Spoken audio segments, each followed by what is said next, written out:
sejak tahun Desember 2018 ya, tenggelam dalam duka ini terkait pengungsi dan operasi militer. Itu ada sekitar 70.000 orang Papua yang sedang pengungsi. Natal kita malah tidak Natal baik, itu masalah besar itu pengungsi dan operasi militer. Friends, welcome to the Manuscript Papua YouTube channel. Selamat datang di channel YouTube Manuskrip Papua. Teman-teman, Papua telah menjadi wilayah yang terus mengalami ketegangan antara kelompok organisasi Papua Merdeka (OPM) atau Tentara Pembebasan Nasional Papua Barat (TPNPB) dan aparat militer serta kepolisian Indonesia. Konflik ini memunculkan gelombang pengungsian besar-besaran, terutama pada daerah-daerah yang menjadi titik panas operasi militer. Pada akhir 2024, perayaan Natal di Papua memang diwarnai dengan aksi militer yang terus berlangsung dalam upaya pencarian dan penumpasan kelompok OPM. Sebuah operasi militer besar-besaran untuk menangkap anggota TPNPB yang dianggap bertanggung jawab atas berbagai serangan terhadap aparat serta warga sipil memang terjadi di beberapa daerah, yang menyebabkan terjadinya pengungsian besar-besaran oleh masyarakat yang terdampak. Keberadaan laporan dari media lokal atau kelompok hak asasi manusia yang menunjukkan tingginya jumlah pengungsi, serta kondisi yang tertekan di berbagai daerah, sering kali tidak sejalan dengan narasi resmi yang disampaikan oleh pemerintah atau aparat keamanan.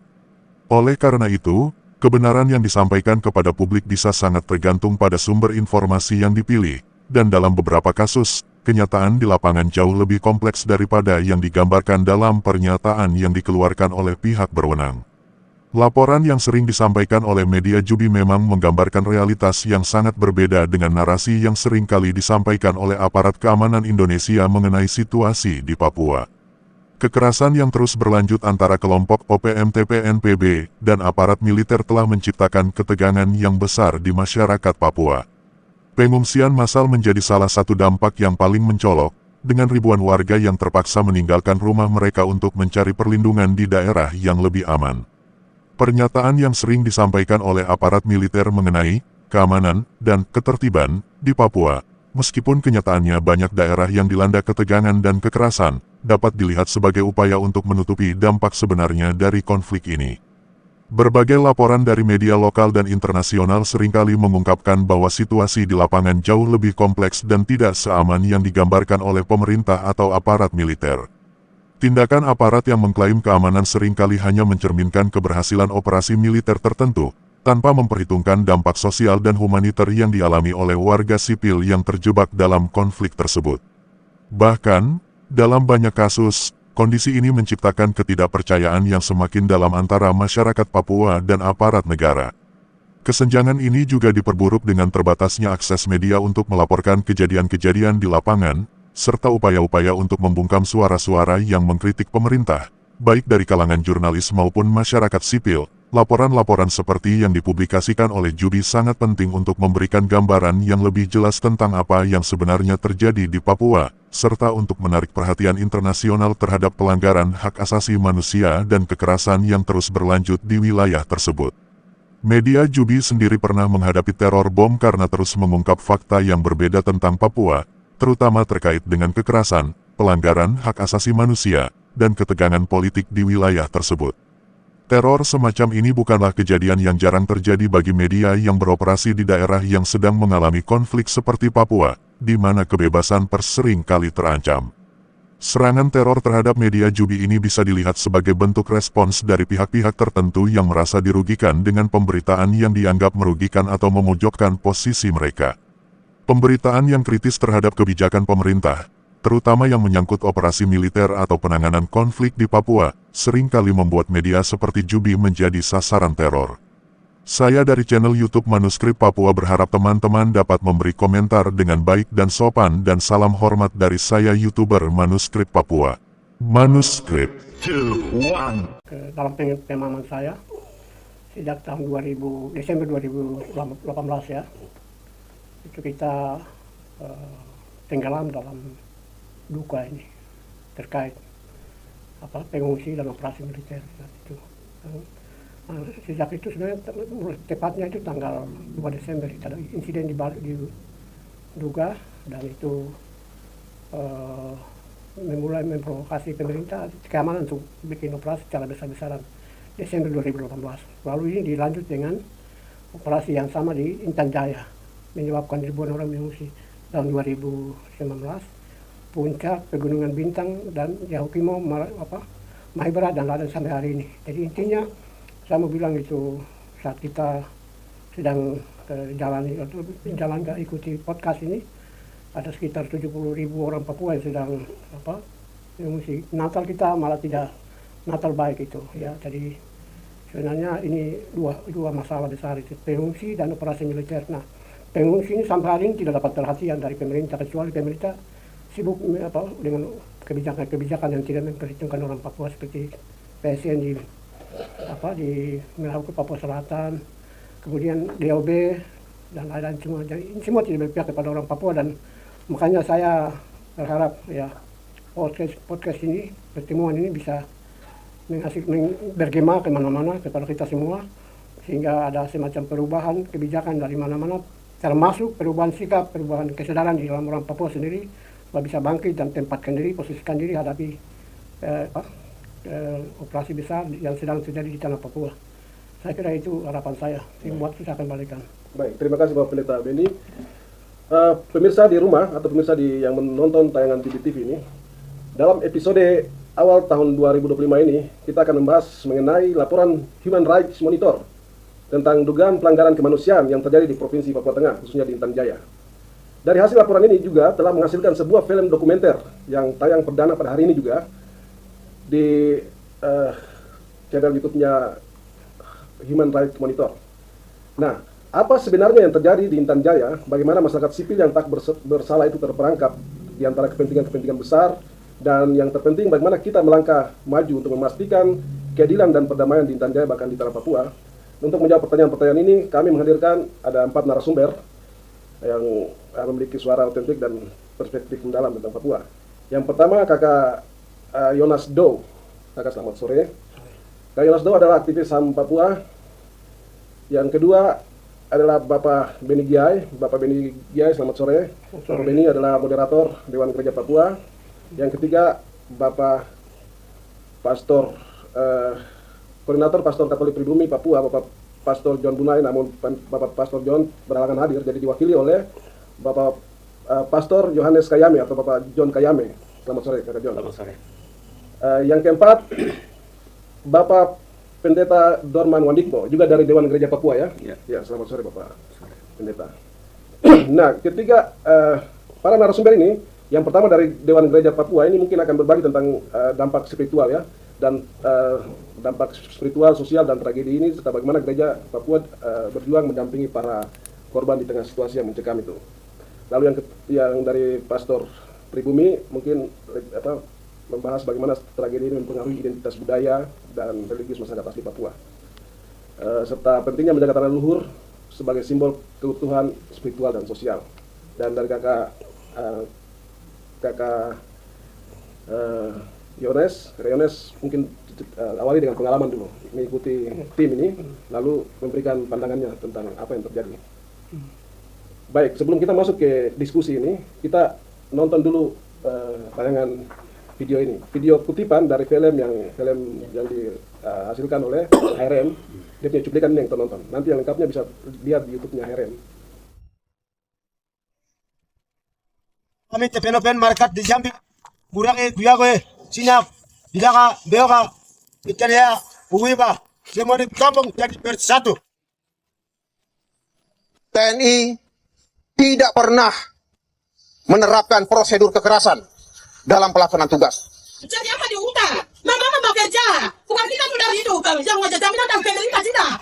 Sebenarnya yang terjadi yang benar ada, tapi TNI Polri biasa membolak-balikan fakta.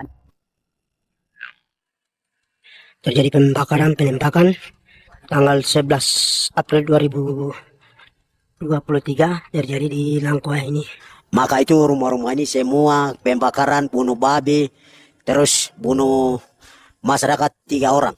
Itu yang dibunuh di dalam gereja, itu Bapak Pendeta Paulus Bagau, dan itu memang orangnya sudah lumpuh.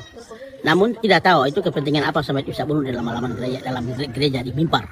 Pihak TNI melakukan penembakan dan penyiksaan kepada Bapak Pendeta Abi Bagau dan Habel Bagau dengan Paulus Bagau. Ini adalah bukti selongsong amonis. Anak sekolah susah sekolah karena SD mereka pakai. Itu TNI Polri yang kuasai. Anak sekolah lari, mau sekolah di mana? Masyarakat terlalu banyak yang mengungsi ke kota-kota, ke kota Nabire, ke kota Jayapura, Timika, dan banyak yang pada mati. Kami dari masyarakat Bambago dan kami lebih khusus dari Kabupaten Intan Jaya, kami minta supaya PBB, kalau boleh PBB harus melihat kita. Kami ingin mau hidup dengan damai, aman, sejahtera. Kami mengharap kepada siapa dalam keadaan sulit macam begitu tidak ada harapan terhadap segala situasi ini. Kami persembahkan kepada Tuhan.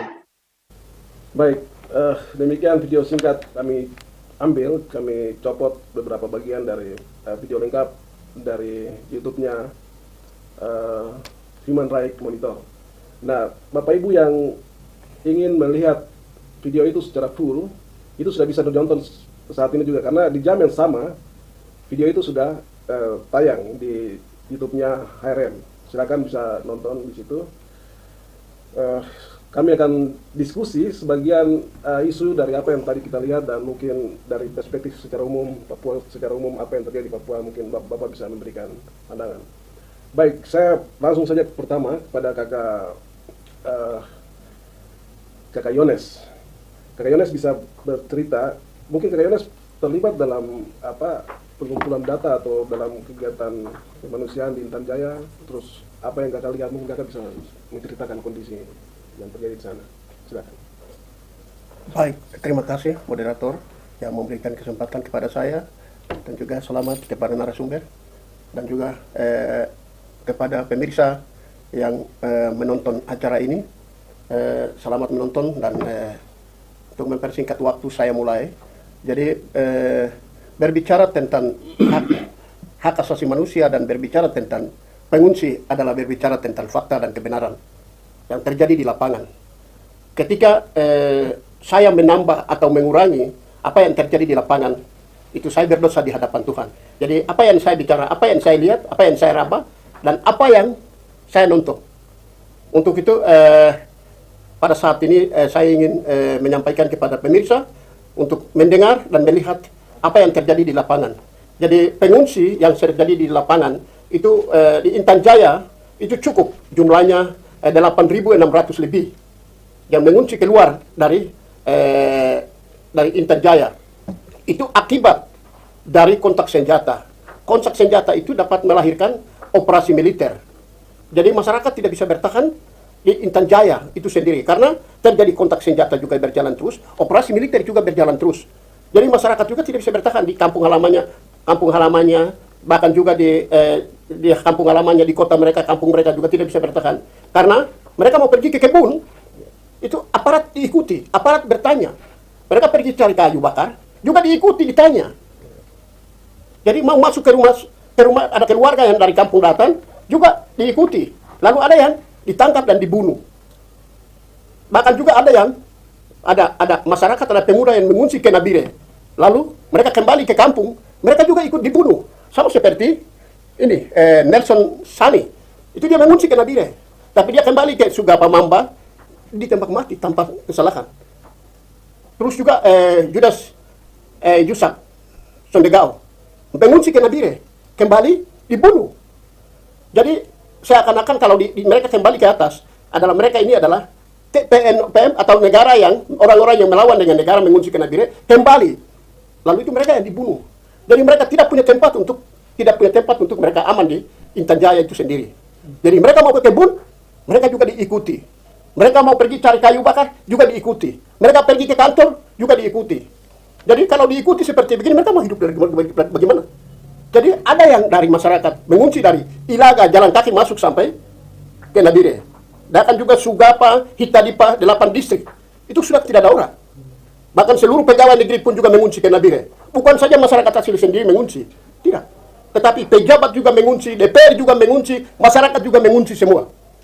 Jadi ketika ada acara baru mereka naik ke atas. Jadi masyarakat itu tidak aman di kampung halamannya sendiri. Mereka selalu diintimidasi, diikuti. Pergi bawa kayu, dihentikan. Kau dari mana? Kau kasih makan TPNOPM? Kau pergi kasih makan TPNOPM baru kau datang toh? Sampai pertanyaan-pertanyaan begitu ya? Ya, pertanyaan itu. Jadi parang mereka diambil, skop mereka diambil, pisau mereka diambil. Ini pasukan yang datangkan itu bukan pasukan dari Papua. Itu pasukan unit 309, 3330. Itu pasukan yang didatangkan dari luar Papua. Tidak tahu kondisi di daerah di atas. Hanya mereka itu tangkap, mereka bunuh. Sampai sekarang ini. Seperti Alex Sondegau. Alex Sondegau itu orang yang gangguan jiwa. Ditangkap, dibunuh, dihilangkan. Sampai detik ini keluarga cari. Tapi tidak pernah dapat. Kalau orang gila saja dibunuh mati. Apalagi kalau orang yang punya nyawa. Orang yang punya hidup. Berarti ancamannya cukup serius. Itu satu. Yang kedua, adalah masyarakat yang tinggalkan di kampung halaman. Lalu mereka memindahkan. Itu secara paksa dipindahkan melalui operasi militer. Jadi Indonesia mengatakan itu tidak ada operasi militer. Tidak. Sedang dilakukan operasi militer di atas. Karena mereka menggunakan drone. Drone Intan Jaya pernah pakai drone. Lalu di drop. Ya, tanggal 21 Desember 2021 itu pakai drone. Lalu mereka buang roket. Itu. Jadi itu operasi militer terselubung yang dilaksanakan oleh aparat di Intan Jaya. Apa yang terjadi di Intan Jaya terjadi juga di puncak Papua, terjadi juga di Duga, terjadi juga di Jahukimo. Jadi seluruh Papua. Jadi dari pengungsi itu dilakukan karena operasi militer, karena terjadi kontak senjata. Kalau kontak senjata dan operasi militer itu tidak ada, tidak mungkin terjadi pengungsi itu. Jadi di sini saya sebagai aktivis hak asasi manusia mempersingkat itu. Pengungsi itu adalah pelanggaran hak asasi manusia cukup berat. Mengapa saya katakan cukup berat? Kampung halamannya ditinggalkan, babinya ditinggalkan, rumahnya ditinggalkan. Ketika dia pengungsi, keluarganya mati habis. Mati kelaparan. Itu. Jadi itu adalah pelanggaran hak asasi manusia yang cukup berat dilakukan oleh pemerintah Indonesia. Sekarang TPN minta perlu ada perundingan, dialog terbuka. Kami masyarakat Papua minta dialog terbuka, tapi Jakarta dia bilang tidak. Kalau begitu kan masyarakat Papua habis. Sampai detik ini, pengungsi tidak pernah dapat bantuan dari negara. Dari lembaga apapun juga sampai detik ini. Di Nabire, itu banyak gereja baru muncul karena pengungsi. Jadi, Intan Jaya itu mengungsi, lari ke Timika dengan jalan kaki. Lari ke Nabire jalan kaki. Lari ke daerah-daerah yang aman, itu juga jalan kaki. Kalau jalan kaki, muncul penyakit. Tidak ada yang ada pelayanan. Waktu pejabat gubernur Kaluk itu ada melakukan pertemuan dengan pengungsi itu pengungsi yang mana itu? Pernah dikasih bantuan itu? Itu hanya di pengungsi yang Intan Jaya yang turun ke Nabire. Itu yang bantuan itu dari Bibida. Itu bukan dari Intan Jaya, tapi Glipa Haluk bantuan itu karena itu kasus pengungsi dari Bibida yang pengungsi ke Enarotali Pastoran itu. Itu yang dia bantu. Sedangkan pengungsi dari Intan Jaya, Puncak Papua, Duga yang ada di Nabire tidak pernah dapat bantuan apa-apa dapat sampai detik. Baik bantuan pelayanan kesehatan, bantuan pelayanan pendidikan. Jadi sampai hari ini Intan Jaya, Puncak Papua, Dugama itu pelayanan kesehatan mati total. Pendidikan juga mati total. Kalau pendidikan mati total, satu generasi habis. Masyarakat pelayanan publik tidak ada. Sanitasi air tidak ada. Pelayanan kesehatan tidak ada. Penyuluhan kesehatan tidak ada. Saya pernah ketemu kepala suku Empat orang. Jadi saya tanya, sekarang kamu hidup di Nabire lebih baik atau kami punya kampung? Mereka bilang begini, singkong buang tumbuh, kelapa buang tumbuh, itu semua makanan naik, itu Tuhan kasih mereka. Kalau Tuhan kasih saya, itu sambil cuculkan air mata. Tuhan kasih saya di tengah-tengah batu, di bawah pohon, lereng-lereng gunung, itu Tuhan kasih saya. Saya harus kembali. Jadi walaupun di daerah gunung, berbatuhan, tapi dia mencintai dia punya daerahnya itu sendiri. Oleh karena itu, saat ini saya merasa bahwa pemerintah Indonesia sedang melakukan proses impunitas terhadap pengungsi itu. Memberikan pembiaran. Biar mati juga tidak apa-apa, lapar juga tidak apa-apa. Karena lapar juga sedang terjadi, bukan satu orang saja. Jumlah yang kita kampanyekan hari ini, jumlah pengungsi, itu tidak sesuai di lapangan. Karena kami ada catat ada beberapa jumlah. Kalau di Intan Jaya 86.303 orang. Kalau di Puncak Papua 57.000. Itu mengungsi. Kalau Duga 7.572 orang. 72.000. Itu. Jadi jumlah yang itu pengungsi itu yang mereka pengungsi ke Timika, kemana-kemana ke hutan, itu tidak ada pelayanan kesehatan. Jadi mereka pengungsi ke hutan, itu ke daerah-daerah, itu kalau apabila di sini terjadi kontak senjata, mereka pindah ke daerah berikut. Kalau di daerah berikut kontak senjata, mereka juga pindah ke daerah berikut. Jadi mereka putar-putar. Jadi itu yang sedang terjadi di pedalaman di atas. Jadi terakhir itu, di mana ada kontak senjata itu saudari, pengungsi tetap akan ada. Karena dua kekuatan punya senjata. TPN punya senjata, TNI punya senjata. Kalau itu kontak senjata, operasi militer sedang berlangsung, pengungsi itu tetap akan berjalan terus. Baik, terima kasih Kak Yones. Saya lanjut ke Bapak Beni.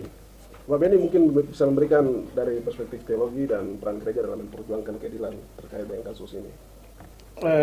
Terima kasih. Pertama saya kira ini fakta jelas ya. Nah, kekerasan seperti ini, operasi militer ini seperti ini pernah terjadi di mana-mana di seluruh dunia. Dan saya mau angkat pikiran dari Johan Galtung. Itu dia bilang operasi militer atau kekerasan negara itu serangan terhadap kebutuhan para korban. Kebutuhan media, pengetahuan, toh macam kemarin dong bom Molotov di sini. Itu orang Papua perlu informasi, tapi itu dihalangi dengan kekerasan ya. Termasuk kemarin di siapa ini Suarinus ditembak sampai hari ini belum dibongkar. Ini kita bicara di kota ini. Jadi ini cara negara sedang menyerang orang Papua dengan menghalangi mereka memenuhi kebutuhan kesehatan, media tadi, sekolah untuk anak-anak generasi berikut, ibadah, kesehatan, apa lagi? Kebutuhan sosial, bersosialisasi, berkumpul bersama-sama hidup sebagai satu komunitas, semua negara ini sedang halangi. Jadi saya berharap diskusi kita ini, itu apa yang ada di belakang. Apa yang ada di belakang, karena pengungsi ini, minta maaf kemarin, terima kasih untuk laporan tadi, tapi pengungsi ini mulai terjadi sejak tahun 60-an. Tahun 60-an, 62, 63 itu sudah mulai pengungsi, dan itu ada banyak buku tentang di luar negeri tentang pengungsi orang Papua. Ada pengungsi sejak tahun 60-an, 70-an, dan itu banyak sekali laporan. Nah, kalau selama ini negara sedang membiarkan, dalam perspektif Johan Galtung, itu kalau kamu ada buku, teori kekerasan, ada bab tentang itu. Jadi bicara sedikit tentang bagaimana negara membunuh satu bangsa dengan menghalangi pendidikan di sekolah. Kita bicara hari ini, dia bicara sedikit tentang menurut saya 70.000 orang Papua yang sejak Desember 2018 mengungsi. Anak-anak tidak sekolah, tidak ibadah, ya, mengungsi dari orang, kesehatan tidak ada. Ini berarti negara sedang bikin provinsi-provinsi baru dengan operasi militer, dengan mengatakan bahwa ini separatisme. Padahal separatisme menurut Egyanus Kogoya ini senjata-senjata modern dia dapat dari tentara polisi. Ini kita mesti gugat negara ini. Jadi kita minta semua pembaca atau pendengar, tolong mari kita bebas dari sistem ini dengan buka mulut dan bicara. Ini hak-hak sosial, politik, kita seorang Papua, tanah yang kaya, Indonesia mau ambil. Dia besar-besarkan rasisme, separatisme. Dia membangun pembangunan yang bias pendatang, menguntungkan pendatang tapi menyingkirkan kita. Ini menurut saya pelanggaran HAM berat. Menurut saya. Ini sudah terjadi, kami sedang nonton. Saya minta gereja-gereja bangun. Mari bangun. Mari, kita bicara. Bicara tentang pikiran Johan Galtung. Tentang membiarkan orang Papua menderita lewat operasi-operasi militer yang menghasilkan pengungsi dari tahun ke tahun yang akan membuat orang Papua habis. Kau mau pakai rumus apa? Jadi saya minta, saudara pembicara, pendengar, kami minta, mari kita duduk bersama. Mari kita bertanya. Saya juga dengar, ini DPR kita ini, berapa tahun terakhir tidak berfungsi. DPRP ini tidak berfungsi. Setiap kali masyarakat turun, tentara polisi yang hadapi. Ini sedang terjadi pembunuhan satu bangsa. Dan memang mungkin terlalu lama ya. Tapi saya mau sampaikan bahwa yang ini bulan Mei tahun 76, Pendeta Don Richardson, Pendeta Gidi yang dulu tugas di Pantai Selatan, penulis buku Anak Perdamaian itu, dia membawakan satu seminar menyebutkan tentang fakta di mana orang-orang asli selalu dibunuh oleh negara-negara bangsa. Dan dia bilang, dia ingatkan bahwa sekali waktu orang Papua akan dibunuh habis oleh Indonesia kalau negara Indonesia tidak memperhatikan. Dan menurut saya ini sedang terjadi. Ya, yang terjadi setelah seminar itu tahun 76 itu terjadi di Puncak Jaya itu tahun 77. operasi militer tahun itu ribuskan, habiskan berapa ribu orang Papua di situ. Kemudian berapa pengungsi? Saya ingat banyak orang Papua, termasuk Saul Bomai, beberapa pendeta Gidi, jalan kaki dari Bokonini ke Lida sampai ke Papua Nugini 3-4 bulan jalan kaki. Jadi ini kami sudah jadi korban. Kami minta laporan ini bisa membuka mata bahwa Indonesia sedang mempromosikan pembangunan berwajah rasisme. Ya. Rasisme ada di belakang. Dia tidak suka orang kulit hitam. Nah, saya baca laporan kemarin dari satu orang pejabat Belanda yang tugas di sini bulan Oktober tahun 61 sampai tahun 63. Dia bercerita sedikit tentang bagaimana orang Indonesia tahun 62 promosi tentang bagaimana mereka memiliki tanah. Mereka bilang, Papua itu kami Indonesia punya. Memang di sana ada orang kulit hitam, tapi itu manusia buas, liar. Nah, itu masuk di dalam otaknya Duta Besar Amerika, nanti saya sebut nama, saya lupa. Tapi itu yang melatar belakangi perjanjian New York, yang menguntungkan Indonesia. Jadi kita sedang menghadapi satu kerjasama internasional oleh para pemodal untuk ambil kita punya tanah yang kaya dengan Indonesia hari ini membesar-besarkan separatisme sebagai alasan untuk dia serang. Padahal LIPI tahun 80 berapa itu dia menyebut itu sebagai salah satu akar masalah rasisme yang membuat orang Papua termarginalisasi berat. Nah, kalau dia tutup mata terhadap itu, kita bisa wajib tuntut negara ini. Negara sedang melakukan pembunuhan massal, pembunuhan etnis, genosida. Itu saya kira. Jadi mari kita diskusi fokus ini. Mari kita lihat apakah benar bahwa separatisme itu ada. Kenapa jual-jual senjata? Kita berterima kasih bahwa saudari perempuan Anum Sirikardong bikin laporan tentang penjualan jual beli senjata di Papua. Tapi kita mesti periksa kenapa orang yang bom kantor Jubi ini berkali-kali berkali-kali di teror ini. Kenapa besok Jubi mau turun? Kenapa Pak Kapolda kita ada laki-laki, ada laki-laki siapa yang saya lupa nama ini, Patrice. Kau ungkap, kalau kau tidak ungkap itu berarti kau ada sesuatu, Pak Patrice, kau ada masalah. Kau ungkap, kita minta. Kau nyatakan diri kau seorang polisi betul. Itu termasuk kasus si Chris Warinusi, saya. Ini kau ungkap, barang di tengah-tengah kota. Apalagi kalau yang di belakang. Jadi saya minta maaf sedikit, terlalu kasar, tapi ini kita sedang dihabiskan dan kita minta pemerintah pemerintah masyarakat internasional terlibat dalam menekan pemerintah ini supaya bisa hentikan dan ya supaya tahun baru ini ada harapan. Baik. Terima kasih. Baik, Bapak Pendeta Beni, terima kasih untuk pandangannya. Sebelum saya lanjut ke Pastor, buat teman-teman yang menonton tayangan ini, ada pertanyaan banyak sekali. Ini mau dapat link film ini di mana? Itu sudah ada di deskripsi di tayangan ini, di live YouTube Jubin. Itu sudah ditaruh link YouTube yang membawa Anda ke channel YouTube-nya HRM. Jadi silakan lihat deskripsi, terus klik link yang ada di situ untuk mendownload film atau menonton film tersebut. Baik, Pastor John. Setelah menonton tayangan tadi, terus mungkin sudah membaca laporan dari HMR dari sisi solidaritas Katolik untuk Papua, bagaimana pandangan para pastor? Silakan. Baik, selamat sore. Ya, selamat sore, Pak Pastor.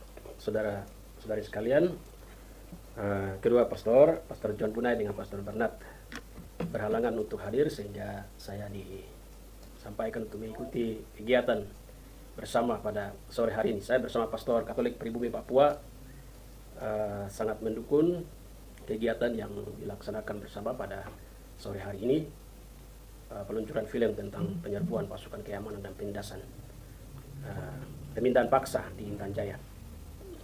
Kami juga mengapresiasi kepada teman-teman wartawan Jubi yang sudah melakukan semacam penelitian atau advokasi atas peristiwa penyerbuan pasukan yang sudah terjadi tahun 2023 maupun tahun-tahun sebelumnya kepada warga atau masyarakat kita di Intan Jaya.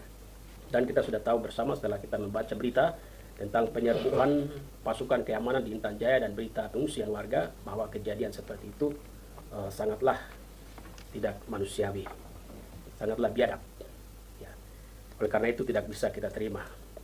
Karena peristiwa tersebut telah mengorbankan banyak jiwa manusia, juga penderitaan yang hebat, juga banyak barang material warga di bumi hanguskan oleh aparat Indonesia. Jika TPNOPM dan aparat Indonesia yang baku tembak dan gugur, mungkin kita tidak berkumpul, ya, berkumpul untuk launching, ya. Tetapi karena warga masyarakat yang tidak bersalah yang menjadi korban, terlebih dari aparat keamanan Indonesia. Data-data dalam laporan penembakan warga di Tanjaya menunjukkan perlawanan balik dari pihak keamanan kepada warga sipil jauh lebih brutal. Bahwa pihak keamanan tidak mencari TPNOPM, namun yang menjadi sasaran serangan mereka adalah warga sipil atau masyarakat Intan Jaya di kampung-kampung. Dari data yang dipaparkan itu ada sejumlah warga masyarakat ditembak mati. Ada sejumlah warga mengalami korban luka, banyak warga mengungsi karena rumah-rumah warga dibakar dan dibongkar. Dan warga masyarakat mengungsi di hutan, dan di sana mereka tidak mendapatkan seperti yang kita tahu bersama, akses makanan, kesehatan, tempat tinggal yang layak, dan lain sebagainya. Juga banyak warga yang mati karena lapar, karena sakit, dan seterusnya, seperti yang tadi sudah disampaikan. Dari situasi itu, kejahatan kemanusiaan terjadi di sana. Bahwa manusia yang tidak bersalah menjadi korban. Oleh karena itu, pihak aparat dengan rendah hati mesti mengakui dan melakukan suatu transformasi total dalam menjalankan tugas. Lembaga-lembaga kemanusiaan mesti membantu atau menolong warga masyarakat kita agar kembali berdamai atau kembali kepada tanah mereka, rumah mereka, dusun mereka, dan pemerintah, pihak aparat, lembaga-lembaga HAM mesti serius untuk menuntaskan persoalan yang terjadi. Gereja Katolik dan gereja-gereja lain harus mengedepankan dan melaksanakan keberpihakan dan solidaritas. Dan solidaritas adalah bentuk partisipasi untuk membantu bersama agar tercipta istilahnya bonum komune atau kesejahteraan bersama. Dan bagaimana gereja bersolidar dengan atau kepada sesama itu. Maka gereja mesti menjiwai dan melaksanakan solidaritas. Berkenaan dengan solidaritas, dari kutipan ensiklik Paus Yohanes Paulus II, Soci Tudo Rei Sosialis menjelaskan bahwa solidaritas adalah keteguhan hati yang mantap dan tekun untuk membangun kesejahteraan umum. Dan arti kata solidaritas dikaitkan erat dengan ide tentang kesejahteraan umum. Karena itu dengan sendirinya pembahasan tentang solidaritas tidak bisa dilepaskan dari gagasan mengenai kesejahteraan umum. Lalu apa itu kesejahteraan umum? Gagasan paling jelas tentang arti kesejahteraan umum ditemukan dalam Konstitusi Pastoral Konsili Vatikan II dalam Gaudium et Spes. Dalamnya dokumen ini kesejahteraan umum dirumuskan sebagai keseluruhan kondisi-kondisi hidup kemasyarakatan yang memungkinkan baik kelompok-kelompok maupun anggota-anggota perorangan untuk secara lebih penuh dan lebih lancar mencapai kesempurnaan mereka sendiri. Dengan jelas Gaudium et Spes menyatakan bahwa pertama kesejahteraan umum adalah kondisi-kondisi yang mutlak diperlukan, terutama warga-warga pengungsian, agar manusia bisa mencapai kesempurnaan. Maka kesejahteraan umum bukanlah sekumpulan harta atau barang tertentu. Kedua kondisi-kondisi tersebut tidak otomatis ada atau tersedia dengan sendirinya.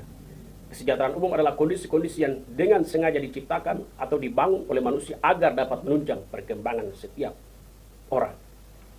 Terwujudnya kesejahteraan umum dan atau kondisi-kondisi seperti di atas adalah tujuan dari solidaritas. Karena itu solidaritas bukanlah sekedar perasaan jatuh kasihan ataupun reaksi spontan melihat atau mendengar kemalangan orang lain. Solidaritas juga bukan beramai-ramai sekedar ikut aksi demonstrasi ke sana dan ke sini. Tapi sekali lagi, solidaritas adalah komitmen terhadap kebaikan sesama.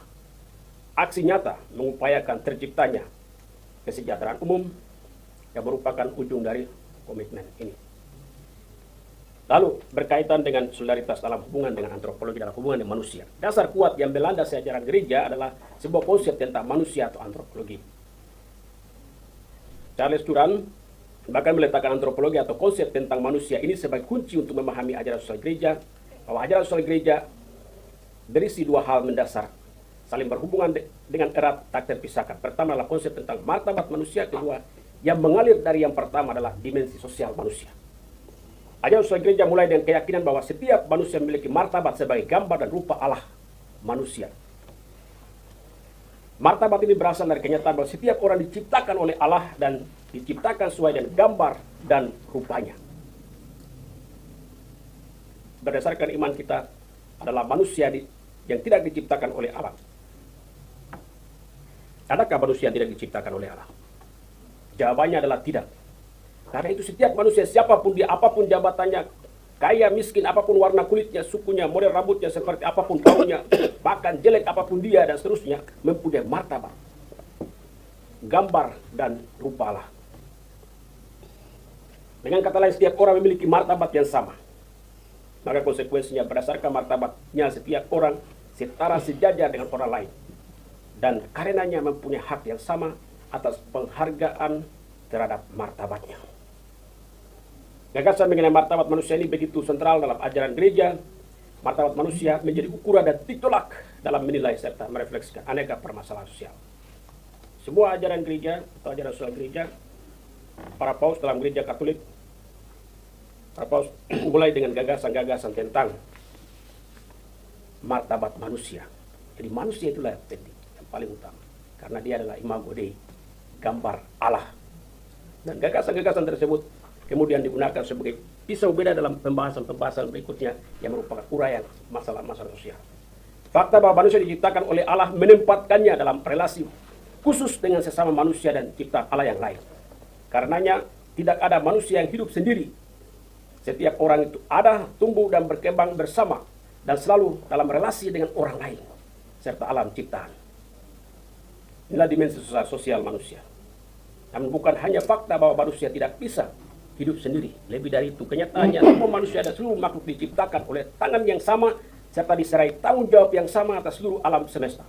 Dan kenyataan-kenyataan ini menunjukkan dengan tegas kewajiban moral setiap manusia terhadap manusia lain dan seluruh alam ciptaannya. Bahwa setiap manusia berada dalam posisi sejajar atau setara dalam tanggung jawab moral ini. Termasuk dalam tanggung jawab moral ini adalah bekerja bersama untuk mewujudkan panggilan kepada kesempurnaan.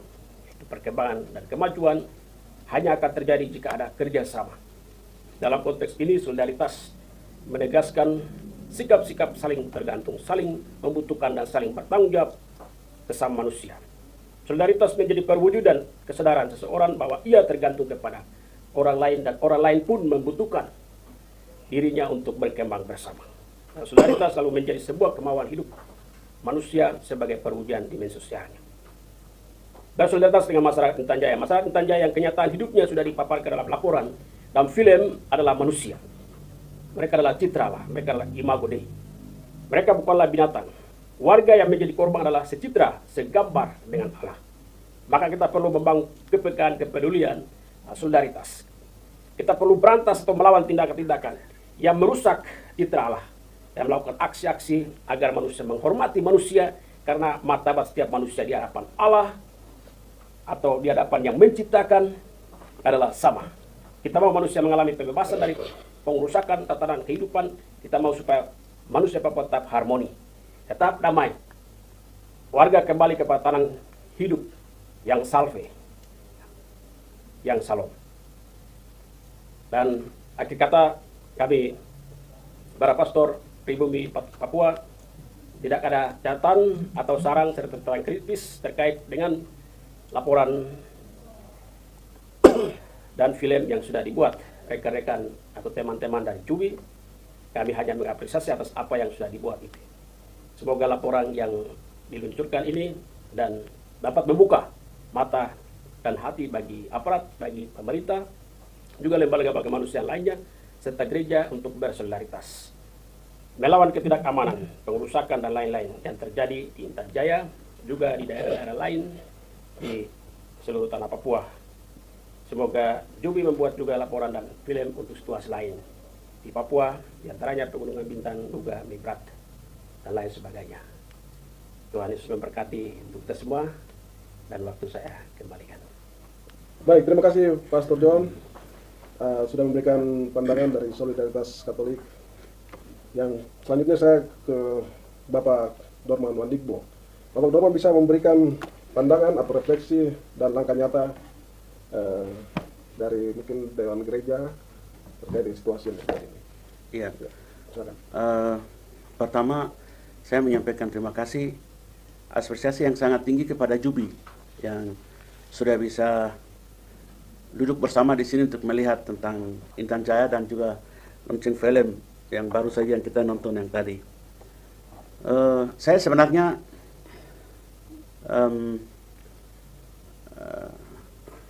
orang yang sudah mengalami pengungsi, yaitu tahun 77 sampai 79. Gejolak 77 yang di daerah Lembah Balim, di Wamena, dan saya hidup karena saya lahir tahun 1965 dan pas umur 12 tahun. Jadi 3 tahun saya di pengungsi. Jadi selama kami di pengungsi, saya keluarga semua sudah habis. Mereka mati di hutan. Dan saya hari ini selalu ada bersama-sama dengan teman-teman HAM karena saya mengalami dan saya saksi hidup salah satu orang yang pernah ada dalam kategori ini. Jadi teman-teman kita yang ada di Duga, ada di Maifrat, ada di Intan Jaya, Pegunungan Bintang, Yaukimo, dan teman-teman yang lain semua yang ada, saya rasakan apa yang seperti dulu saya rasakan. Nah, setelah saya sekolah dan setelah itu ada hari ini, saya mengerti bahwa Papua ini membangun basis militer, visi misinya militer, strategi militer, kemudian pendidikan juga basis militer, pelayanan kesehatan juga basis militer, dan itu dari tahun 1969 sampai dengan hari ini, dan itu yang kita rasakan, yang saat ini yang kita ada. Nah, karena itu Bapak Ibu, saudara yang sedang saksikan hari ini, terima kasih untuk kita bisa ada bersama-sama dalam kesempatan ini. Ada 3 hal mungkin saya sampaikan di kesempatan ini, bagaimana cara nyata untuk kita bisa ada untuk di tanah Papua supaya orang Papua tidak hilang dari tanah kita sendiri. Yang pertama itu adalah penting sekali untuk membangun komunitas keluarga. Kesadaran orang Papua ini sangat penting. Karena membangun komunitas keluarga itu berbicara tentang bagaimana kita bisa belajar budaya, kita bisa belajar bahasa, dan kita bisa belajar, itu hubungan juga dengan tanah dan hutan. Dan itu semua, latar belakang istilah-istilah itu. Dalam hubungan keluarga ini sangat penting, seperti kita di daerah pegunungan ini ada suasana duka, ada orang yang angkat lagu nangis begitu. Di dalam dalam lagu nangis itu sendiri sebenarnya ada pendidikan yang bagus. Itu menceritakan tentang nilai manusia itu terpenting dan itu tidak boleh dibunuh. Dan kita duka hampir 1 minggu 2 minggu lama. Kenapa? Karena kami orang Papua sudah lama dari turun temurun hidup dalam komunitas keluarga. Kita tahu beda dengan dunia lain. Hari ini umpamanya orang di Jayapura di sini, tapi ada hubungan keluarga di Genyem atau di Sarmi dan lain-lain, dia tahu hubungan keluarganya, dia tahu di sini dari mana datang dan lain sebagainya. Dan komunitas keluarga ini dihancurkan oleh sistem yang sekarang sedang terjadi. Nah, sistem itu dihancurkan, kemudian diusir, dan kemudian kita tidak lagi tinggal di situ dan lain sebagainya. Dan karena itu hal yang sangat penting. Di dalam membangun sistem keluarga disitulah yang kita bisa mengerti siapa kita begitu. Karena ada satu pertanyaan begini, sebenarnya kita datang dari mana begitu? Kemudian kita ini siapa dan mau kemana? Nah, kalau kita tidak tahu keluarga, karena itu orang Papua penting sekali untuk lihat keluarga, hubungan keluarga dengan baik, suami istri yang baik, ya. Apalagi sekarang 7 wilayah adat dan banyak terjadi pemekaran ini, saya lihat suami kerja di kabupaten lain, istri kerja di kabupaten lain, ini juga menghancurkan dalam satu ketahanan, satu kekuatan, dan itu yang buat sampai dengan kita lemah. Dan saya sebagai gereja sesungguhnya itu ada keluarga baik, keluarga kuat, maka kita bisa melihat hal yang lain. Jadi itu hal yang penting untuk bagian yang pertama. Kemudian bagian yang kedua itu adalah membangun komunitas gereja. Dalam membangun komunitas gereja itu harus memperkuat kapasitas kepercayaan kita kepada Tuhan. Ya, ini hal yang sangat penting. Membangun, kami Dewan Gereja Papua juga selalu bicara tentang gereja itu benteng terakhir untuk orang Papua. Kami seperti lari ke situ terus, seperti selalu doa ratap situ. Ya, tidak ada tempat lain karena negara tidak menolong orang Papua. Ya, pemerintah baik di kabupaten maupun provinsi juga susah tolong untuk orang Papua, keluarganya sendiri karena dia juga diancam oleh negara, jadi susah. Nah, karena itu hanya gereja yang bisa terlindung di situ. Tapi hari ini dalam film yang tadi saya lihat dan dari teman kita melaporkan bahwa ada pendeta yang ditembak dan dibunuh juga dalam gereja. Jadi, wah ini juga menjadi, kalau begitu kita melari ke mana? Di Papua, gereja sebagai benteng terakhir, tapi kalau militer juga masuk di gereja dan tembak pendeta dalam gereja. Nah, ini mungkin ini pengajaran ini penting. Nah, karena itu hal sangat penting di dalam gereja itu pengajaran tentang kasih, tentang pengampunan, tidak boleh ada membunuh orang. Itu mengajar dalam gereja. Dan saya rasa bahwa semua orang Papua, mari kita semua ada dalam gereja. Saya mengajak, baik bekerja di kantor maupun kita yang tidak bekerja di kantor, maupun LSM atau aktivis, semua mari kita semua ke gereja. Dan dalam kesempatan ini juga, militer TNI Polri juga mari ke gereja, ini penting. Ini saya pikir orang yang bunuh-bunuh orang di hutan ini mungkin orang yang tidak beragama ini. Karena kita di Papua ini ada 5 kelompok. Yang pertama itu orang Papua yang beragama Kristen. Yang kedua, orang asli Papua yang non-Kristen, yaitu teman-teman kita Muslim. Kemudian yang ketiga, orang Indonesia Kristen. Yang keempat, orang Indonesia Muslim. Yang kelima ini, orang yang tidak beragama. Jadi, mungkin orang yang tembak-tembak orang yang tadi laporan itu mungkin orang yang kelompok. Yang kelima ini mungkin yang tidak beragama. Karena orang yang beragama itu akan mencintai nilai hidup manusia. Dan karena itu, mari kita semua ke gereja. Nah, di dalam gereja baru kita akan lihat, karena semua yang cerita-cerita ini adalah itu bukan cerita dongeng, tapi ini peristiwa. Pelanggaran HAM itu berbicara seperti peristiwa, seperti Alkitab. Alkitab itu tidak dibuat secara cerita dongeng, tetapi itu cerita tentang peristiwa. Jadi kita berempat yang duduk hari ini, Bapak Ibu sekalian, yang kita bicara ini adalah peristiwa yang terjadi, data dan bukti yang sangat lengkap.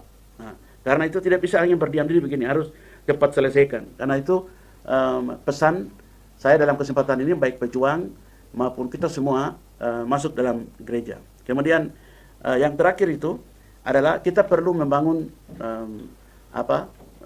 komunitas orang Papua sendiri. Jadi orang gunung, orang pantai, dari orang suku mana, dari 7 wilayah adat, ya mari kita semua sama-sama bangun. Ada kebersamaan, kemudian mengerti satu sama lain, kemudian belajar budaya, kemudian belajar bahasa, dan lain semua. Ini hal yang sangat penting. Ini sistem yang tadi, karena Papua ini dari tahun 1969 sampai dengan 2025 ini membangun basis militer, maka untuk kita orang Papua mau menghargai orang Papua itu akhir-akhir ini susah. Ya, orang Papua mau melayani orang Papua susah, orang Papua mau memberkati orang Papua susah, orang Papua mau menolong orang Papua susah. Jadi semua orang Papua ini ada potensi, ada jabatan, ada, kemudian kita ada, tetapi semua bicara bukan orang Papua, tapi bicara orang lain, kemudian pikiran orang lain, bicara pikiran orang lain, program orang lain, dan membuat orang Papua tidak bisa maju-maju. Ya, hal-hal ini yang sedang terjadi. Nah, kalau saya percaya bahwa kalau kita orang Papua semua bersatu, kita akan lihat Duga, Intan Jaya, Puncak, dan Pegunungan Bintang, Yahokimu, dan lain-lain. Dan banyak daerah-daerah lain yang diam saja, mereka tinggal, mereka rasa itu bukan kampung kami atau daerah kami. Sementara Duga itu masalah Papua, Intan Jaya itu masalah Papua, Puncak itu masalah Papua. Jadi mari situasi ini yang terjadi ini kita semua sama-sama untuk kita jaga. Mungkin ya hal itu yang saya bisa sampaikan, 3 hal itu. Jadi yang realita, yang bisa nyata, yang ada ke depan. Jadi keluarga, gereja, sama komunitas orang Papua. Mari kita kuat dulu, kita bersatu. Nah, di sini baru kami bisa hidup dan kami ada harapan untuk masa depan. Karena ini sudah dikuras habis dan sudah diambil habis dan sudah kita sudah sesak nafas ini. Terima kasih. Baik, terima kasih Bapak Pendeta Dorman. Untuk pemirsa yang menonton, yang masih setia menonton tayangan ini, sekarang kita akan masuk ke sesi interaktif. Jadi kalau Bapak Ibu yang nonton memiliki pertanyaan, silakan di chat, langsung di chat YouTube, atau yang lagi ikut melalui Zoom bisa chat pertanyaan. Nanti saya akan bantu sampaikan pertanyaan ini kepada 4 narasumber kita. Nah, sambil menunggu pertanyaan dari Bapak Ibu sekalian, saya ingin memancing dulu pertanyaan pertama. Yang pertama itu, kita posting ini tentang acara ini 3 hari lalu. Ini ternyata banyak sekali respon yang kemudian kalau Bapak Ibu baca, itu respon banyak sekali yang menyalahkan TPN OPM. Itu kejadian yang terjadi Intan Jaya itu bukan dilakukan oleh aparat, semua itu dilakukan oleh OPM. Bagaimana kakak yang sudah turun ke sana lihat itu dan menanggapi pernyataan yang banyak ini di media sosial? Jadi itu selama ini kami mengikuti di berbagai media. Itu setelah aparat menembak mati seorang anak SD, atau anak SMP selalu dipublikasi ini TPN. Ini selalu. Tapi kalau ke masyarakat dari kampung datang di kota Ilaga, di Sugapa, ditangkap, baru dihilangkan. Ini TPN. Dan konotasi itu yang dibawa oleh masyarakat pendatang. Jadi aparat, karena media itu dibaca oleh masyarakat seluasnya. Jadi itu TPN. Jadi TPN sampai detik ini, TPN itu keluarga. Kalau TPN yang tembak orang asli Papua, itu peran suku. Karena ini satu keluarga dan satu keluarga. Kau punya orang yang bunuh, saya punya orang. Jadi tetap perang suku. Tapi karena yang dilakukan oleh aparat, maka tidak pernah terjadi kontak senjata suku antara, itu tidak pernah terjadi. Jadi kalau di atas itu terjadi, pengungsi itu diakibatkan oleh, bukan karena TPN. Itu karena operasi militer. Operasi militer itu udara juga jalan, darat juga jalan. Coba bayangkan pendeta Habang Lagabar. Ini umat ajak dia masuk ke pengungsi ke Ilaga. Tapi dia katakan, saya jaga gereja terhadap TPNOPM dan terhadap TNI Polri. Tapi karena dia di serangan itu ada udara dari atas dan serangan dari bawah jalan, maka dia mengungsi. Dia ditembak mati oleh TNI selama 3 bulan. Tidak pernah dikubur. Tulang itu kelihatan setelah bulan ketiga baru mereka kubur dia. Di mana itu? Di Majuberi. Di kampung Majuberi. Intan Jaya. Itu puncak Papua. Kalau Intan Jaya, bagaimana? Anak SD saja ditembak mati. Anak SD 12 tahun saja, 5 tahun saja ditembak mati. Anak sekolah yang selalu bersama dengan aparat TNI Polri. Rider 3030, 309. Mereka bersama-sama. Tapi ketika TNI ditembak mati, balasannya bukan kejar TPN, kembali tembak masyarakat sipil yang tidak punya dosa. Ini yang terjadi di Intan Jaya, itu satu. Yang kedua, TPN tidak pernah kejar TPN sampai ke distrik-distrik. TPN selalu tentara ada di Sugapa. Dia tidak bisa masuk ke distrik-distrik. Karena distrik dia dikuasai oleh TPN. Jadi itu yang tertutup sampai hari ini. Jadi TPN itu, tentara itu ada di kota. Jadi kalau tentara, anggota tentara atau pasukan damai Kartens ditembak mati, kembali itu masyarakat sipil jadi ditangkap, dibunuh mati. Sampai detik ini, menurut hukum humaniter, TPN yang tidak punya senjata ditangkap, itu tidak boleh dibunuh. Tapi itu diproses hukum. Tapi kalau Intan Jaya tidak. 5 TPN yang dihilangkan sampai hari ini. Masyarakat orang yang gila pun juga dihilangkan sampai hari ini. Masyarakat dari kampung datang saja dihilangkan. Ini ada beberapa orang. Kalau sudah seperti begini, bukan TPN yang melakukan. TPN itu tahu aturan. Sampai detik bukan saya membela TPN, tapi ini fakta lapangan. Jadi kalau sweeping, ada temuan. Bendera bintang kejora di tangan, ditangkap. Bawa senjata burung, senjata mainan, ditangkap. Bawa ringkis, ditangkap. Kalau sudah seperti begini, masyarakat gelisah. Masyarakat mendapat intimidasi. Kalau seperti itu begini, dia menderita di atas tanahnya sendiri. Dia tidak memiliki. Kalau masyarakat pergi ke kebun hutan, ketemu dengan tentara, ketemu dengan BRIMOB. Mereka pergi cari, ketemu dengan TNI. Kalau sudah seperti begini, itu sudah operasi militer yang dikuasai oleh di semua areal kehidupan masyarakat. Masyarakat menderita di atas tanahnya sendiri hari ini. Oleh karena itu, ya, saya mengajak, ya, kedua orang yang bertikai, ya, duduk satu meja, selesaikan masalah. Kalau tidak, kapan mau hidup? Kalau tidak, kami orang Papua, di orang gunung itu akan habis di atas tanahnya kami sendiri.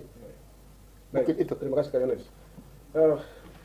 Sambil kita menunggu pertanyaan dari para pemirsa, karena waktu kita sudah lewat dari 1 jam.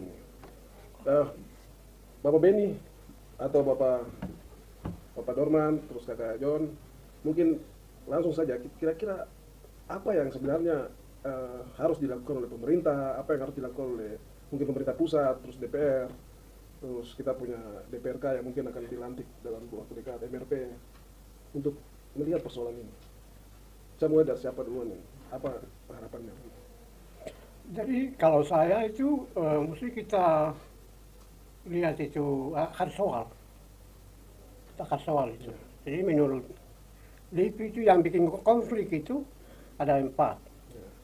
Rasisme yang membuat orang Papua termarginalisasi. Rasisme itu bikin pemerintah gagal membangun kesehatan, ekonomi, dan pendidikan. Nah itu wajar orang Papua marah toh. Kalau marah dia angkat senjata, ada laki-laki. Dia pakai kemarahan orang Papua itu sebagai alasan untuk balik, hantam, dan dia sebut mereka separatis. Jadi siapa yang bikin dosa duluan? Pembangunan tidak jalan, semua hasil bumi dibawa ke Jawa, seorang Papua marah. Karena marah lewat DPR tidak bisa dia angkat senjata atau senjata yang TNI Polri jual. Dia marah dan dia, ini tambah separatisme. Separatisme, Indonesia sudah ada hukum makar. Jadi ini kita dijebak dalam satu dunia yang rusak dan yang betul tadi Pak Johan Galtung. Dari tahun ke tahun orang Papua punya kebutuhan kesehatan, pengetahuan media tadi. Itu kan Jovi dan Chris Warinus itu kan ini negara itu menurut saya. Karena dalam teori John Galtung, karena dia tidak mau kamu jadi counter berita dia yang menipu orang Papua. Jadi ada banyak soal di pemerintah dan ini saya kira soal besar itu negara ini punya pandangan rasis. Orang Papua dia Kristen. Kalau dia orang Amerika kan rasis terhadap orang kulit hitam. Saya kira bagus pastor punya pidato tadi, tapi ya kalau dia presiden Amerika yang kulit putih, ya dia yang punya biara melawan bikin aturan untuk singkirkan orang kulit hitam di Amerika. Sama juga. Di sini dalam tahun 60-an menurut Ari Brandt itu yang orang Belanda yang tugas di Fakfak tahun bulan Oktober sampai 62 sampai 63 itu Mei itu dibilang orang Amerika ini sudah dibias, sudah dikasih tahu orang Papua ini manusia binatang, mencoba buat yang kalau orang pendatang datang dia lari ke hutan. Nah, ada laki-laki. Pikiran orang Papua ini bukan manusia, tanah yang kami punya waktu itu sudah tertanam di dalam otak orang Indonesia sampai hari ini. Jadi kita dianggap ilegal di atas kita punya tanah. Dan dia jadikan semua cara.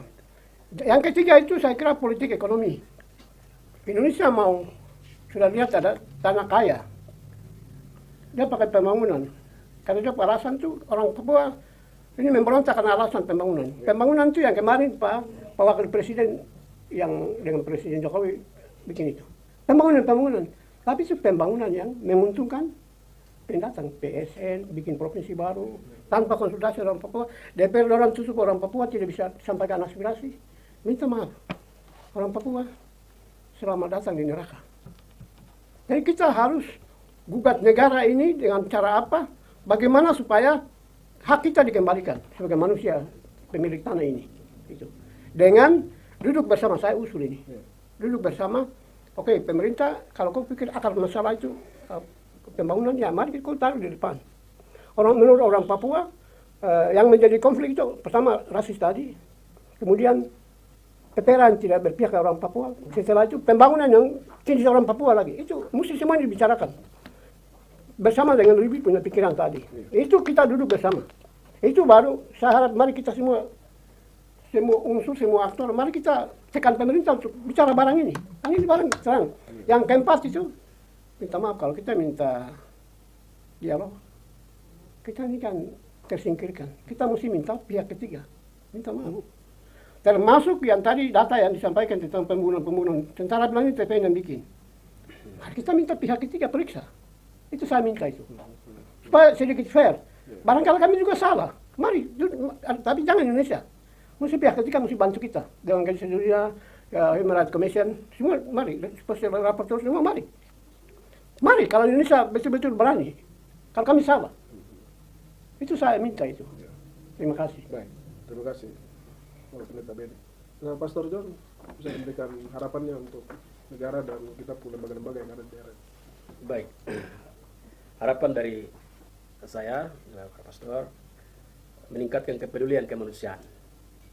Kepedulian kemanusiaan. Yang tadi sempat kita sampaikan berkenaan dengan solidaritas. Solidaritas itu perlu, tujuan dari itu solidaritas adalah kesejahteraan. Kesejahteraan artinya bahwa masyarakat kita atau orang Papua yang sedang mengalami problem, sekarang mengalami masalah ini, itu keluar dari problem, keluar dari masalah. Ya, sehingga mereka mengalami salom, mereka mengalami sukacita, mereka mengalami kedamaian, ya, mereka mengalami kesejahteraan itu. Jadi itu solidaritas. Jadi wujud dari solidaritas itu supaya pada akhirnya mereka bisa atau masyarakat kita merasakan yang tadi itu kesejahteraan dan lain sebagainya. Ya, jadi itu yang harus diupayakan, itu yang harus dilaksanakan. Mungkin langkah yang pertama dari saya, lalu kemudian langkah yang berikutnya itu seperti yang tadi yang sudah disampaikan oleh Bapak Pendeta juga, bahwa perlu mencari tahu akar masalah, persoalan, duduk bersama kemudian menyelesaikan ya, masalah secara bersama, sehingga ada jalan keluar, sehingga Papua ini terbebas dari konflik-konflik, Papua ini terbebas dari masalah-masalah peperangan dan lain sebagainya. Papua ini menjadi tanah yang damai, kemudian Papua ini tanah yang keluar dari problem, keluar dari masalah itu. Papua tetap kembali menjadi Papua, ya, seperti yang sesungguhnya, yang sebenarnya. Ya, jadi itu harapan saya. Yang kedua, kemudian yang terakhir itu selalu melihat sesama itu sebagai gambar Allah, manusia yang diciptakan oleh Allah, bukan manusia yang tembak atau manusia yang membunuh, ya, atau manusia yang menghilangkan nyawa. Nah, tapi manusia diciptakan di atas tanah ini, di atas tanah Papua ini manusia yang makhluk mulia, makhluk yang diciptakan oleh Allah, yang perlu dihargai, perlu dihormati, ya, perlu dijunjung tinggi harkat dan martabatnya. Nah, gitu, sehingga tidak ada lagi intimidasi, tidak ada lagi rasis dan lain sebagainya, sampai pada penembakan dan seterusnya. Baik, itu saja. Baik, terima kasih, Pastor John. Kakak Jonas, mungkin harapan dari para pegiat HAM sendiri seperti apa? Ya, saya sebagai aktivis, sebagai yang sering kali menulis laporan, saya capek. Setiap hari dengar penembakan ini, penangkapan itu. Jadi untuk memperingankan kegiatan saya memohon kepada pemerintah Indonesia memberikan peluang atau memberikan izin kepada Dewan HAM PBB, bahkan juga Dewan dan juga lembaga-lembaga HAM dunia untuk mencari tahu, menemukan kebenaran yang sedang terjadi di tanah Papua. Itu pertama. Yang kedua adalah saya menghimbau kepada pemerintah Indonesia segera menarik pasukan dan tidak boleh ada operasi militer yang sedang terjadi di tanah Papua ini. Kalau terjadi operasi militer itu tetap terjadi terus, maka pengungsi tetap akan terjadi terus. Karena operasi militer terjadi, ada operasi militer terbuka, operasi militer tertutup. Maka itu saya minta dengan hormat kepada pemerintah Indonesia segera menarik pasukan non-organik yang ada di tanah Papua untuk menciptakan tanah damai dan demi menyelamatkan masyarakat sipil yang ada di Papua. Baik, terima kasih. Kakak Pendeta Dorman, ada yang sampaikan harapannya buat? Sebenarnya, terima kasih untuk kesempatan. Sebenarnya yang terjadi di tanah Papua ini jujur ya, jujur yang terjadi ini rasisme, fasisme, kolonialisme, militerisme, imperialisme, kapitalisme, ketidakadilan, pelanggaran HAM berat, genosida, ekosida, kemudian diskriminasi, status politik Papua. Sebenarnya itu, tapi itu ditutupi dengan orang Papua itu anggota OPM, orang Papua itu primitif, orang Papua itu kanibal, orang Papua itu separatis, orang Papua itu monyet, orang Papua itu teroris. Ini hanya kulitnya saja mereka tutup. Nah, kalau situasi seperti ini, saya mendukung apa yang Pak Moderator sampaikan tadi. Kita perlu ditolong oleh pihak ketiga. Ya, yaitu Komisioner HAM tinggi PBB, terima kasih. Amerika sudah sampaikan kalau Pendeta Yanabani itu sudah diungkap di Amerika. Ya, pertanyaan luar biasa. Yang negara-negara lain yang punya hati untuk HAM ada, tapi Indonesia sendiri tidak punya hati untuk HAM. Itu bagaimana? Jadi, mari, orang pihak ketiga yang bisa datang tolong kita. Kemudian Komisioner tinggi HAM PBB harus segera turun ke sini supaya bisa tolong dan lihat situasi yang keadaan ini, dan juga wartawan asing juga diizinkanlah untuk masuk ke sini supaya semua terbuka. Ya, itu penting untuk hal ini. Dan terima kasih untuk saya sudah bilang apresiasi sangat tinggi untuk kepada Jubi. Kepada Jubi yang bisa sampaikan seperti ini untuk tentang situasi, kondisi dan keadaan di tanah Papua.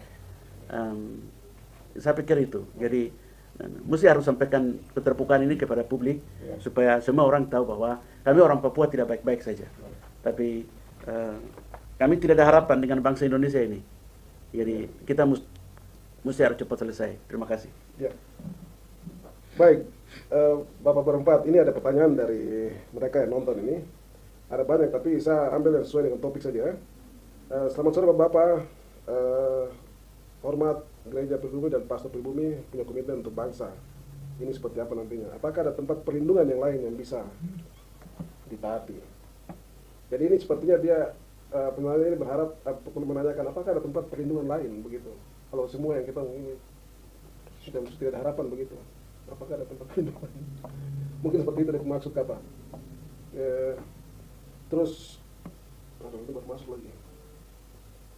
Dewan Gereja apa bisa mendorong MRP merumuskan 4 perda tentang hal ini, tentang persoalan ini.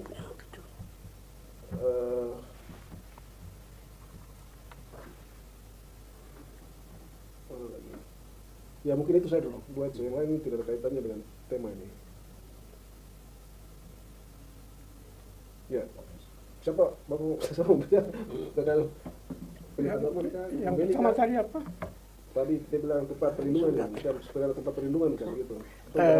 Yang saya pikir dari yang saya ini sedikit baca sejarah gereja, jadi itu kalau dulu waktu orang Amerika, orang kulit putih Eropa ambil Amerika, tanah orang Indian, itu orang Indian itu penduduk jutaan. Jadi dia ambil tanah ini, dan tanah juga luas. Tanah ini di sini orang asli pindah. Itu. Jadi mereka itu sama dengan orang Australia ambil tanah orang aborigin. Itu tanah luas, jadi mereka bisa pindah. Kalau kita ini sekarang tidak ada. Nah, apa yang terjadi di Amerika itu orang kulit orang Indian Amerika, mereka yang diakui oleh pemerintah Amerika itu ada tanah tertentu yang dikasih untuk orang kulit orang asli Indian. Lo bisa lari ke sana. Kami orang Papua ini anak kan tidak ada. Sekarang ini 10 berapa provinsi lo harus bikin? Ini mesti ada. Kalau kita mau pakai solusi atau secara berpikir orang Indian dan orang aborigin, kita mesti ada provinsi dong kasih biar dulu. Nah, kalau kita sudah tersingkir, kita lari ke situ. Apakah itu bisa? Apakah kita ada nyali? Apakah Prabowo apakah Kementerian Hukum dan HAM ini bisa urus? Kalau dia tidak mau biarkan kami akan punah. Pakai rumus dari John Galton tadi. Itu dia secara sistematis menghalangi orang korban kekerasan untuk memenuhi kebutuhan dia. Hari ini dan ke depan, masa depan, ekonomi, pendidikan, kesehatan, media, semua dia halangi. Dan dia pakai uang kita untuk halangi kita. Ini kriminal, menurut saya. Ini harus cuma kita mesti kuat dan kita perlu ya dukungan internasional di situ. Di situ saya lihat. Baik, Bapak Pendeta Darmo kan mau tambahkan? Ya, pertanyaan lain. Ya, pertanyaan pertama itu, orang Papua sadar. Itu penting, karena kalau tidak ada kesadaran itu sulit. Ini pemilihan kita baru saja lakukan. Dalam pemilihan ini banyak orang baku pukul, bunuh di mana-mana terjadi untuk bisa jadi DPR, kemudian jadi MRP, kemudian jadi DPR pusat dan lain-lain. Mereka yang mewakili kita yang ada di DPR pusat atau DPR provinsi, mesti mereka harus bicara karena mereka sudah tahu itu datang dari mana. Itu penting karena kita kehilangan kesadaran ini. Ya, kita ada di sana untuk siapa? Hilang itu. Nah, suara-suara ini hilang begitu. Nah, itu yang karena itu kesadaran yang penting. Pastor John mau tambah? Oh ya. Harapan terhadap MRP mungkin ada, mereka berharap MRP ada punya kebijakan untuk merumuskan perda. Ya, dari saya itu yang pertama berkaitan dengan perlindungan atau kita berlindung di mana. Yang pertama kembali kepada kita punya keluarga, kita punya dusun sendiri. Ya, kita tetap ada di situ. Lalu kemudian yang menjadi pelindung pertama dan utama, ya itu adalah Tuhan sendiri. Ya, Tuhan yang kita imani, ya Tuhan yang kita sembah. Dia adalah pelindung yang pertama dan utama. Dan oleh karena itu iman itu sangat penting. Iman yang dalam, bukan iman yang setengah-setengah. Bukan iman yang sebentar lagi ada pengaruh sini lalu kemudian terpengaruh ke sana dan lain sebagainya. Tapi iman yang sungguh dalam, sungguh kuat, nah itu pasti Anda atau kita mendapatkan sebuah perlindungan. Perlindungan untuk diri sendiri, perlindungan di dalam kehidupan keluarga Anda sendiri, dan juga perlindungan di dalam tempat Anda tinggal, dusun dan lain sebagainya. Itu yang pertama dan utama. Yang kedua, Anda mau kemana? Ya, perlindungan dalam gereja yang kita ada bersama, komunitas, disitulah. Jadi Anda datang ke gereja, ke tempat ibadat, Anda agama apa, kalau Katolik atau Kristen, Protestan, Anda datang ke gereja. Anda mengerjakan apa yang kita imani, kalau kegiatan-kegiatan gereja di sana, pasti ada perlindungan. Tidak ada tempat lain. Gereja adalah perlindungan, benteng yang terakhir, ya, dari yang lain-lain. Itu kemudian, ya, kalau perlindungan yang lain adalah dari kemanusiaan, dari HAM dan lain sebagainya, jika terjadi problem dan seterusnya. Baik, itu berkenaan dengan pertanyaan yang pertama tadi yang dari saya yang saya sampaikan. Lalu kemudian yang kedua itu dari semangat otonomi khusus, dari semangat otsus itu memang pemerintah menekankan aspek keberpihakan. Bagaimana pemerintah berpihak kepada masyarakat orang Papua. Nah, itu. Tapi kalau kita lihat wujud nyata dari otonomi khusus itu sampai sekarang kan kadang menjadi persoalan, kadang menjadi masalah, belum terrealisir secara lebih. Maka jika mau berkomitmen untuk selanjutnya supaya tetap dengan semangat otonomi khusus itu, supaya tetap bagaimana menyatakan keberpihakan kepada orang asli Papua, maka bisa MRP bisa pelajari secara lebih baik lagi undang-undang otonomi khusus itu, lalu kemudian bagaimana memberikan perlindungan yang secara lebih, keberpihakan secara lebih, pengawasan secara lebih, terutama kepada orang asli Papua, OAP ini. Nah itu. Baik, terima kasih Pastor John. Okay. Mana waktu ini? Ini tinggal beberapa menit lagi. Sudah, Ustaz yang kirim-kirim pertanyaan terus ini. Ya mungkin terakhir saja ini. Terakhir ya 2 pertanyaan saja ya. Sudah, stop, sudah. Yang pertama, bisakah para uskup di Tanah Papua mendekati para uskup di Pasifik untuk menyerahkan semua data pelanggaran HAM di Papua ke Bapak Paus di Vatikan? Ini pertanyaan ini mungkin Bapak Pastor. Terus yang kedua, kenapa kekerasan terus terjadi di Tanah Papua tetapi pemerintah Indonesia tetap memberikan program dari pusat kepada UAP? 2 pertanyaan terakhir. Bapak Kakak John bisa jawab dulu kah? Ya. Yang pertanyaan pertama tadi. Baik, pertanyaan yang pertama berkenaan dengan masalah-masalah kemanusiaan yang terjadi di atas tanah ini itu selalu disuarakan oleh gereja, baik gereja Katolik maupun gereja Protestan atau denominasi gereja yang lain. Ya, artinya kita di Papua ini bukan berarti kita diam saja, tapi kita di Papua ini kita bersuara, kita menyampaikan apa yang terjadi, problem dan seterusnya di atas negeri ini. Ya. Untuk gereja Katolik pernah disampaikan oleh Uskup Herman Moninghoff, beliau sudah meninggal, uskup yang sebelum Leo Labalaja. Dia pernah mengungkapkan kasus-kasus yang terjadi, pelanggaran-pelanggaran HAM yang terjadi di atas negeri ini, di atas tanah Papua, dan dia sudah sampaikan itu ke PBB. Ya. Dan berkenaan dengan problem-problem yang terjadi di atas tanah Papua ini untuk diteruskan ke sana, ke Paus, itu sudah sebenarnya sudah disampaikan, entah lewat KWI atau lewat persekutuan para uskup se-Oseania. Nah itu sudah disampaikan. Jadi bukan berarti kami tidak teruskan tentang masalah-masalah, tapi kami gereja juga semua entah Katolik Protestan kami sudah bersuara sampai ke level internasional. Ya, begitu. Terima kasih, Pastor John. Nah, pertanyaan kedua tadi siapa yang menjawab? Bapak Pendeta Beni kah, Bapak Pendeta Dorman kah, Kakak Yones kah? Ini, kenapa kekerasan terus-menerus terjadi di Tanah Papua tetapi pemerintah Indonesia tetap memberikan program dari pusat kepada UAP? Jadi ini mesti mengerti baik ini. Negara ini bergantung dari ekonomi. Minta maaf, orang Papua tidak mengerti. Ini dia mesti makan di sini. Berapa persen anggaran dari sini itu ke sana. Kalau ada orang Papua dia ribut, itu menurut dia ini separatis, tidak menghormati negara, dia akan habis. Jadi apalagi kalau pandangan kolonial rasis seperti Belanda dulu, Indonesianya anut itu, kan dulu orang Indonesia juga begitu. Selama dominan 350 padahal belum tipu saja itu, ada yang gugat itu. Belanda menjajah Indonesia toh. Tapi selama itu orang Belanda bilang ini kita mau peradaban orang Indonesia yang bodoh, yang tidak manusia. Jadi pembangunan mereka bikin jalan dari Jakarta, Banten sampai di itu menurut dalam pikiran orang pemerintah Belanda itu untuk mensejahterakan orang Indonesia. Sekarang bahasa yang sama dia pakai, tapi dua kelakuan sama. Hasil bumi dia ambil. Yang Jawa, Sumatera, hasil bumi dia pakai Belanda untuk bangun Belanda. Baru yang sini dia kasih tinggal kata dia pakai Jawa. Hah? Yang di sini hasil kekayaan ini dia bangun Papua atau dia bawa ke Jawa? Bawa keluar. Nah, itu kami jawab sendiri toh. Jadi kelakuan penjajah, kolonial, rasis itu memang begitu.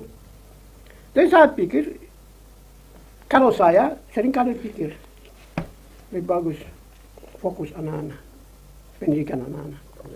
pendidikan anak, jaga tanah, jaga keluarga. Itu orang Papua tapi masih di bumi, di tanah ini, bukan di bayang-bayang, di angan-angan Papua merdeka, APBB akan tolong kami, itu semua mau kosong itu. Tanam kaki di sini, urus kebun, urus kasih makan anak baik, atur anak pendidikan bagus, itu. Baru lihat ini kondisi real ini. 10-15 tahun operasi militer. Memang dalam rangka perkuat rasisme atau separatisme. Karena itu dia dengan itu dia operasi militer karena ada aturan dan negara juga dunia juga akui. Dan kita di posisi paling lemah di situ. Jadi mungkin saya tadi tangkap sejumlah hal, keluarga, pendidikan, kritis terhadap keadaan, ya bahwa ini bukan Tuhan yang berkuasa, tapi Firaun Indonesia atau Hitler Indonesia sedang berkuasa. Saya pikir, dan ya minta maaf orang Papua, kamu ada di situ dan saya ada di sini, di situ. Ya. Tuhan taruh kita di situ. Titik. Ya, terima kasih Bapak Pendeta Beni. Kakak mungkin terakhir nih, Kakak Yones kasih sedikit ini kakak Yones yang terlibat dalam laporan tentang Intan Jaya atau film ini. Ya, sedikit saja menceritakan sebenarnya sekarang, kondisi sekarang ini apa yang terjadi di warga Intan Jaya. Apakah banyak warga yang mengungsi dan sudah tidak bisa balik lagi atau gimana? Ya, sampai detik ini tadi awal saya mengatakan itu karena kalau operasi militer itu berlangsung, pasukan organik dari Jakarta masih ada di Intan Jaya, pasukan damai Kartens berkuasa di atas. Itu masyarakat Intan Jaya yang ada di Nabire, ada di Timika, ada di Jayapura, itu agak susah untuk mereka kembali ke daerah asalnya karena mereka mau kembali ke kebun, mereka ketemukan TNI, ke kali mereka ketemu TNI kemanapun. Kondisi tadi masih terjadi sampai sekarang. Iya, sampai detik ini. Sampai detik ini yang lalu, ini tanggal 8 Desember. Soal 8 Desember ini ditembak mati orang ini. Ini kondisi anak ini bawa motor, dia pergi cari bensin, ditangkap di jalan, dibunuh mati tanpa persoalan. Kalau seperti begini, itu ancaman bagi orang lain. Wah, kalau saya juga tidak dosa, orang ini saya tidak punya apa-apa kalau dibunuh, saya juga nanti akan alami hal yang sama juga.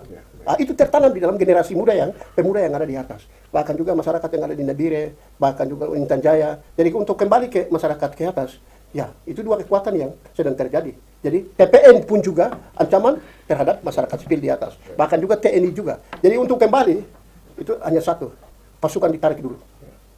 Supaya dia kembali berkebun, dia bikin rumah kembali ke kampung, yang halamannya itu sendiri. Karena bukan masyarakat saja, semua pejabat, bupati, kepala dinas, juga semua bikin rumah di Timika, di Nabire. Jadi kantor-kantor dinas, itu semua rumput naik. Kantor DPR rumput naik. Itu puncak Papua juga sama, Duga juga sama. Itu orang masih bisa berkantor kan? Atau tidak bisa lagi? Uang diterima di rekening. Jadi kantor tidak perlu juga, pasti uang ada di rekening. Itu yang sedang terjadi, itu fakta. Apalagi bicara tentang, saya turun ke Agisiga, itu SD hancur-hancuran, listrik hancur-hancuran, tapi beras diterima, uang diterima. Itu fakta di lapangan. Jadi, itu yang pemerintah kata. Kenapa sampai, masyarakat Ilaga ada acara besar begini, masyarakat Intan Jaya acara besar begini, mobilisasi massa, bawa naik. Itu keluarkan biaya besar. Masyarakat bawa naik, bikin acara selesai, masyarakat dikembalikan tunjukkan kepada pemerintah pusat bahwa, masyarakat di atas paling banyak ini. Padahal, mereka bawa naik dari Nabire, mereka bawa naik dari Timika. Bikin acara selesai, dikembalikan. Itu yang sedang terjadi, bukan saja Intan Jaya. Itu yang terjadi, ini juga Duga. Itu juga terjadi puncak Papua. Ini fakta. Untuk itu, ya, kita sering minta kepada pemerintah pusat harus tarik pasukan dulu. Supaya masyarakat itu mengalami udara yang bagus di kampung halamannya sendiri. Itu satu-satunya solusi, harus tarik pasukan itu. Ya. Baik. Waktu saya akhir ya? Ya. Baik, pemirsa di TV yang menyaksikan tayangan podcast hari ini, kita telah sampai di penghujung diskusi. Ini sebuah percakapan yang mengungkap realitas menyakitkan, namun penuh pelajaran dari Intan Jaya. Intan Jaya adalah potret nyata bahwa konflik bukan hanya soal pertempuran di medan laga, tapi juga menyentuh setiap aspek kehidupan, spiritual, budaya, dan hak asasi manusia. Tragedi ini mengingatkan kita bahwa perjuangan untuk keadilan dan perdamaian bukan sekedar tanggung jawab mereka yang terdampak, tetapi juga menjadi tugas kita semua. Sebagai sesama manusia, sebagai bangsa, dan sebagai dunia yang saling terhubung. Mari kita renungkan kembali apa yang telah kita dengar hari ini, bagaimana kita sebagai individu bisa berkontribusi untuk membawa keadilan, apakah melalui suara, tindakan, atau dukungan kecil yang bisa membawa perubahan besar bagi saudara-saudara kita di Intan Jaya maupun di Papua secara umum yang terkena dampak. Kita percaya luka sebesar apapun bisa sembuh dengan rekonsiliasi yang tulus, dengan langkah-langkah berani untuk menghadapi kebenaran, dan dengan komitmen untuk memastikan bahwa tragedi seperti ini tidak pernah terulang.